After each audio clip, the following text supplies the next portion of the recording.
అందరికీ నమస్కారం. Welcome to మనం టీవీ. నేను మీ పవన్ బెస్వాడ. పాస్టర్ ప్రవీణ్ పగడాల మృతి సంచలనం రేపే విషయం అందరికీ తెలిసిందే. దీనిపై రకరకాల ఊహాగానాలు వ్యాప్తి చెందుతున్న నేపథ్యంలో పోలీసులు అధికారికంగా ప్రకటించకపోయినా కొన్ని సీసీటీవీ ఫుటేజ్ వైరల్గా మారాయి. ఈ నేపథ్యంలో అసలు దీన్ని పక్కదారి పట్టించడానికి చూసింది ఎవరు? దీన్ని సెన్సిటివ్ ఇష్యూని మత విద్వేషాలుగా రెచ్చగొట్టడానికి ప్రయత్నించింది ఎవరు? ఇవన్నీ ఒక ఎత్తు అయితే, దీనిపైన ప్రతిపక్ష నేతగా ఉన్నటువంటి వైఎస్ జగన్మోహన్ రెడ్డి ఎందుకు స్పందించలేదు అనే విషయం మరో చర్చకు దారితీస్తూ ఉంది. దీనిపై విశ్లేషణ తీసుకునే ప్రయత్నం చేద్దాం. మనతో పాటు స్టూడియోలో అందుబాటులో ఉన్నారు సీనియర్ జర్నలిస్ట్ కట్టా కార్తిక్ గారు. అన్న నమస్తే. నమస్తే. దీనిపైన మాజీ ముఖ్యమంత్రి వైఎస్ జగన్మోహన్ రెడ్డి ఒక క్రైస్తవ విశ్వాసకుడిగా కాకపోయినా ఇదొక ప్రజల మనోభావాలతో ముడిపెట్టుకున్న అంశం కాబట్టి దీనిపైన ఎందుకు స్పందించలేదు, అసలు ఏంటి కారణాలు, అదేవిధంగా ఈ ఇష్యూని పక్కదారి పట్టించడానికి ప్రయత్నించింది ఎవరు, మత విద్వేషాలుగా రెచ్చగొట్టే ప్రయత్నం చేసింది ఎవరు, ప్రభుత్వానికి ఆపాదించే ప్రయత్నం చేసింది ఎవరు, ఏంటి డీటెయిల్స్ ఏంటి? ప్రవీణ్ పగడారి గారి మరణం ఆ కుటుంబాన్ని చాలా బాధించే విషయం. అవును. అంతకంటే బాధించే విషయం ఈ మధ్య సీసీ కెమెరా ఫుటేజ్లో బయటకు వచ్చింది. ఆయన మద్యం తాగి డ్రైవ్ చేశాడని, మద్యం తాగి డ్రైవ్ చేయటం వల్లే ప్రమాదానికి లోనయ్యాడనేటువంటిది ఓ సీసీ కెమెరా ఫుటేజ్ బాగా వైరల్గా మారింది. ఓకే. ఇక్కడ దాకా అంటే కేవలం కుటుంబ సభ్యులకి మాత్రమే తెలవాల్సిన విషయం ప్రజలందరికీ తెలవాల్సి రావడానికి ఉన్న కారణం ఏంటి? కొంతమంది చేసిన అతి డిమాండ్, కొంతమంది చేసిన అతి, ఆయన మీద ప్రేమ ఉందనే కారణాన్ని చూపిస్తూ ప్రభుత్వం మీద ఏదో అపవాదం వేయాలి, దీన్ని ఎవరో చేసిన పనిగా చూపించాలి అనే కారణం చేత, దీన్ని ప్రభుత్వానికి పుయ్యాలి అనే కారణం చేత చేసినటువంటి కారణం వల్ల అతని మరణం మీద పూర్తి స్థాయిలో ఎంక్వైరీ జరగడం, ప్రతి విషయాన్ని ప్రజలకు వివరించాల్సిన పరిస్థితి పోలీసులు కూడా ఏర్పడటం. అవును.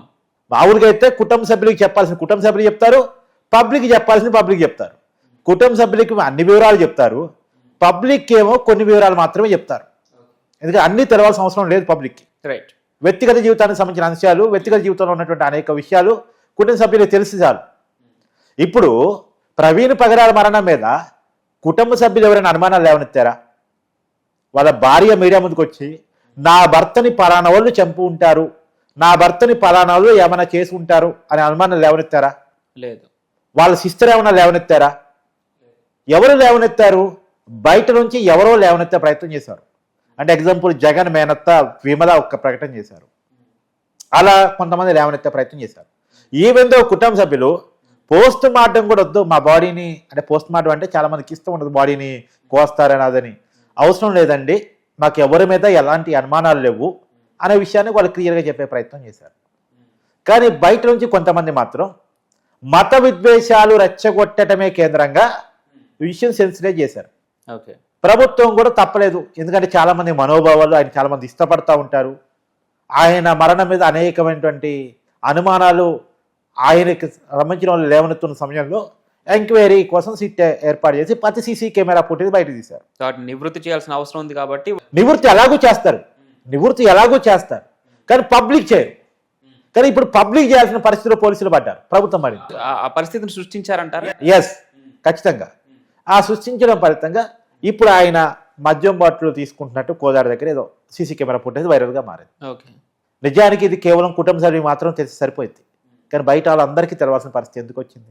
తెలవటం వల్ల ఏం జరుగుతుంది? ఇప్పుడు ప్రవీణ్ క్యారెక్టర్ మీద రకరకాల కథనాలు, రకరకాల వార్తలు, రకరకాల అంచనాలు, ఎవరికి ఇష్టం వచ్చిన వ్యక్తులు వాళ్ళు ప్రచారం చేసుకుంటా ఉంటారు. అవును. ఇది కుటుంబ సభ్యులను బాధించే విషయం లేదా? ఆల్రెడీ ఒక మనిషి మరణించి పుట్టిన దుఃఖంలో ఉన్న కుటుంబానికి ఇప్పుడు ఈ విషయాలు మరింత బాధను చేకూరుస్తాయి. ఈ కారణం ఎవరు? ఈ డిమాండ్ చేసిన వ్యక్తులు. ఎవరు చేశారు? ఒక రాజకీయ పార్టీ. ఇప్పుడు షర్మిలా గారు ఒక రకంగా స్పందించారు, బ్రదర్ అనిల్ కుమార్ గారు ఒక రకంగా స్పందించారు, కేఏ పాల్ మొదటి రోజు డిమాండ్ చేసిన ఆయన కూడా వెనక్కి వెళ్ళిపోయారు. కానీ ఒక రాజకీయ పార్టీ, వైసీపీ రాజకీయ పార్టీ పని కట్టుకొని దీని ద్వారా కుట్ర చేయొచ్చు అనే ఒక ఆలోచన దిగింది అనేటువంటిది మనం గతంలో చూసాం, విన్నాం. కానీ ఏది ఎవరు చేసినా ఎవరు చేయకపోయినా, వైసీపీ చేసిందా, కాంగ్రెస్ చేసిందా, ఇంకోరు చేశారా పక్కన పెట్టేస్తే, క్రైస్తవ సంఘాలు కూడా ఆలోచించుకోవాలి.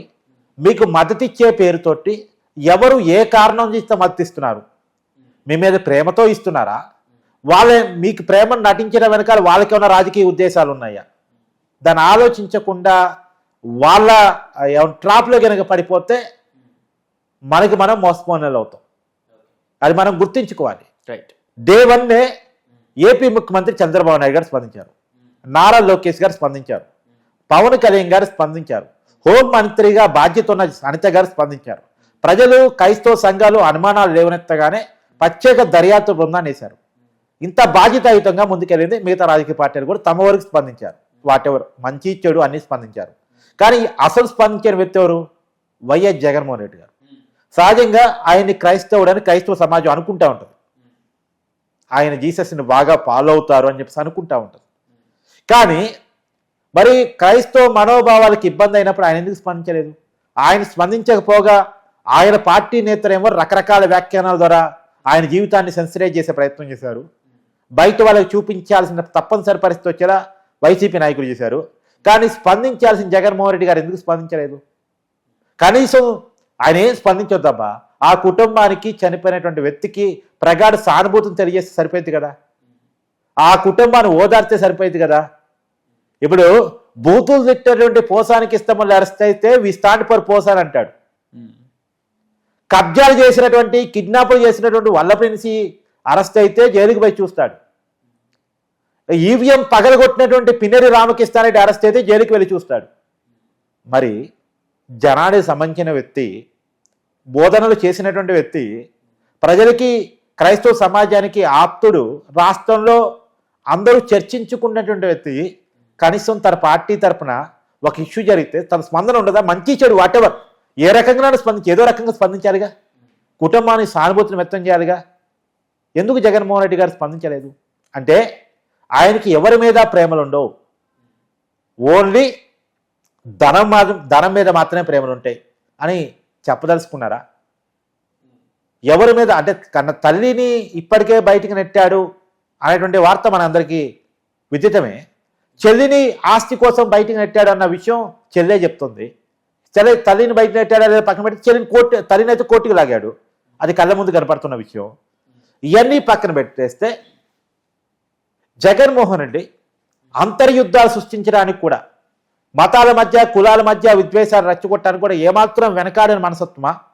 డైరెక్ట్గా తను స్పందించకుండా తను అనుకున్న వాళ్ళ ద్వారా కొన్ని డిమాండ్లు చేపించేసి ఆ డిమాండ్ని ప్రజలందరిలో పెట్టించేసి ప్రజలందరిలో అనుమానాలు లేవనెత్తేలా చేసి ప్రజల్లో ఉన్నటువంటి మతాల మధ్య చిచ్చు పెట్టాలని చూసి చివరికి విఫలమయ్యాడంటే అదే కనపడుతుంది ఇక్కడ. కానీ అతను ఈ ప్రక్రియలో విఫలమైనప్పటికీ కూడా ఆ కుటుంబాన్ని చాలా బాధ పెట్టాడు, ఆ కుటుంబాన్ని తీరని బాధను మిగిలిచ్చాడు. ఆ ఒక్క కుటుంబానికి కాదు, ఆయన అభిమానులను కూడా తీరని బాధను మిగిలిచ్చాడు. అవసరం లేని విషయాలు ఇవాళ చర్చకు వచ్చాయి. అనవసరమైనటువంటి సీసీ కెమెరా ఫుటేజ్ మీడియాలో జరుగుతుంది. ఇప్పుడు చాలా మంది డ్రంక్ అండ్ డ్రైవ్లో రోడ్డు మీద యాక్సిడెంట్ అవుతూ ఉంటారు. అవన్నీ సోషల్ మీడియాలో వైరల్ కావుగా. ఆ కుటుంబాన్ని పిలిచి కౌన్సిలింగ్ చేసి పోలీసులు ఇది జరిగిందమ్మా, ఇలా చేయకూడదు, ఇలా చేస్తే మీకు ఇబ్బంది అని ఆ కుటుంబానికి చెప్తారు. అందులో ఈయన ప్రముఖుడు, మత ప్రబోధకుడు. సహజంగా ఈయన్ని జనమంతా ఎలా చూస్తారు? సహజంగా ఒక లెవెల్లో చూస్తారు, ఒక రకంగా చూస్తారు.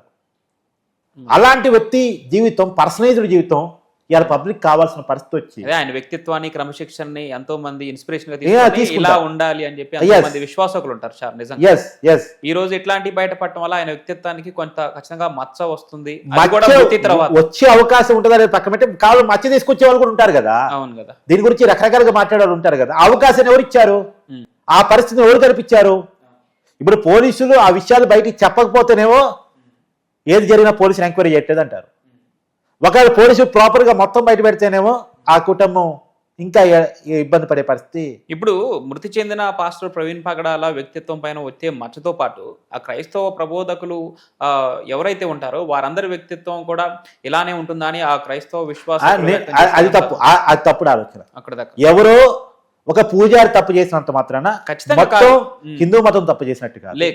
ఒక ప్రాస్తులు ఏదో మద్యం తాగినంత మాత్రం ప్రాస్తులంతా మద్యం తాగుతారు అనుకోవడానికి లేదు.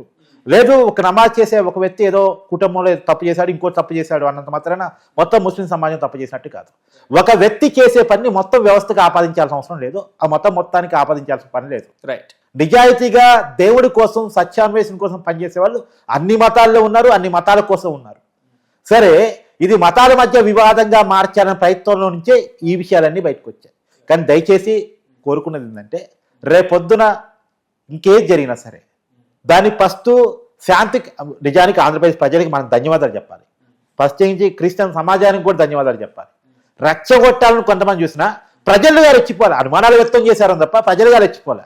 ముందు ఆ కుటుంబ సభ్యులకు కూడా ధన్యవాదాలు చెప్పాలి. కుటుంబ సభ్యులు ఎప్పుడూ కూడా వివాదాలు లేవనెత్తాలని ప్రయత్నం చేయాలి.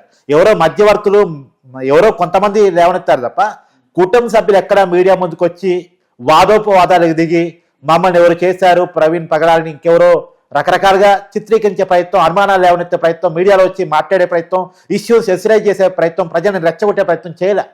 శాంతి కాముకులుగా ఉన్నారు. ఏమీ జరగలేదు, అంతా మంచి జరుగుతుంది. ఏదైనా జరుగున్నా దేవుడు వాళ్ళని శిక్షిస్తాడు అనుకున్న దాంట్లో వాళ్ళకి మిగిలిపోయి ఉన్నారు. ఆ మేరకు వాళ్ళకి ధన్యవాదాలు చెప్పాలి. కానీ ఎవరైతే దీన్ని సెన్సిటివ్ చేయాలని చూసారో దీని ద్వారా రాజకీయ లబ్ధి, అంటే ఏపీలో ఒక ఆలోచన ఉంటుంది, ఒక నానుడు ఉంటుంది, శవ రాజకీయాలు చేయడానికి ఒక రాజకీయ పార్టీ సిద్ధంగా ఉంటుంది. సో ఆ ప్రయత్నాన్ని దిగినటువంటి ఒక రాజకీయ పార్టీ చేసినటువంటి పని వల్ల ఇలా కుటుంబం శోక సంద్రంలోకి మిగిలిపోయింది. దీని నుంచి క్రైస్తవ సమాజం జగన్మోహన్ రెడ్డిని వెలేస్తుందా? ఇప్పుడు దాకా మా ఊడు అనుకున్నారు, ఇక మా ఊడు కాదని వాళ్ళు డిసైడ్ అవుతారా? చూడాల్సిన పరిస్థితి కనపడుతుంది. ఎందుకంటే ఇప్పటికే అతను తిరుపతి వచ్చి డిక్లరేషన్ కూడా ఇవ్వనని అంటాడు కాబట్టి సహజంగా హిందువు కాదు. రెండోది కుటుంబాన్ని కూడా తీసుకొచ్చి బట్టలు ఇవ్వడు కాబట్టి హిందూ కాదు, అతను క్రిస్టియన్ ధర్మాన్ని నమ్ముతూ ఉంటాడేమో అని అనుకుంటా ఉంటాడు. ఆయన ఏ ధర్మాన్ని నమ్మడు, ఆయన నమ్మేదంతా డబ్బు ధర్మం మాత్రమే అని ఈ విషయం ద్వారా జగన్మోహన్ రెడ్డి నిరూపించుకున్నాడా అనేటువంటిది చూడాల్సి ఉంది. ఎందుకంటే మొన్న ప్రవీణ్ ప్రగడాల మరణించినప్పుడు జగన్మోహన్ రెడ్డి స్పందించలేదు. నేను ఉగాది పంచాంగంలో కూడా జగన్మోహన్ రెడ్డి గారు పాల్గొలేదు. సహజంగా ఉగాది పంచాంగం తొలి ఏడాది అందరి నాయకులు పాల్గొంటారు, దాని నుంచి ఒక సంకేతాలు శుభాకాంక్షలు సమాజానికి పంపుతూ ఉంటారు. ఆయన సొంతంగా ఒక పూజారితో ఉగాది పంచాంగాన్ని చెప్పేసిన ఎక్కడ పాల్గొన్నాడు? తాడేపల్లి ఆఫీసులో అతను పాల్గొలేదు, వాళ్ళ పార్టీ ఆఫీసులో పాల్గొలేదు, లెక్క ప్రకారం అక్కడ పాల్గొలేదు. ఎక్కడ పాల్గొన్నాడు? కాబట్టి అతనికి మతాల పట్ల మతాన్ని నమ్మనన్నా పర్లేదు, మన మతాన్ని నమ్ముతానంటాడు. సరే ఏ మతం లేదు, నా నాస్తికత్వం దేవుని నమ్మే వ్యక్తిని కాదంటే సరే అదో రకం. అట్టు కూడా వైసీపీ తరపున పంచాంగ శ్రవణం జరిగినట్టుంది. వైసీపీ తరపున జరిగింది కానీ జగన్మోహన్ రెడ్డి గారు లేరు. నాయకుడు ఉండాలి కదా, నాయకుడు ముఖ్యం కదా, నాయకుడు విశ్వాసం ముఖ్యం కదా, నాయకుడు కూర్చుంటే కదా అక్కడ సమాజానికి సంకేతాలు పోయేది. ఇప్పుడు చంద్రబాబు నాయుడు గారు పవన్ కళ్యాణ్ గారు అక్కడ కూర్చున్నారుగా, విన్నారుగా, ప్రతిపక్ష నాయకులుగా ఉన్నప్పుడు కూడా విన్నారుగా. నాయకుడు ఎందుకు లేడు అనేది ఉంటుంది. కాబట్టి ఆయన ఏ విశ్వాసాలని పాటించాడు, కాకపోతే తనకి అధికారం ముఖ్యం డబ్బు ముఖ్యం అని చెప్పదలుచుకున్నారా? సరే ఏదేమైనా ప్రజలు అర్థం చేసుకుంటారు. కానీ ఇప్పటికైతే ఆ కుటుంబాన్ని శోకసంద్రంలో ముంచడానికి ఈ కేసును పక్కదారి పట్టించే కోణం, ప్రజల్లో ఒక సెన్సిటైజ్డ్ ఆలోచనలు ఏమైనా క్రమమే కారణం అనేది మాత్రం మనకు అర్థమవుతుంది. రైట్ అన్న, థ్యాంక్ యూ సో మచ్.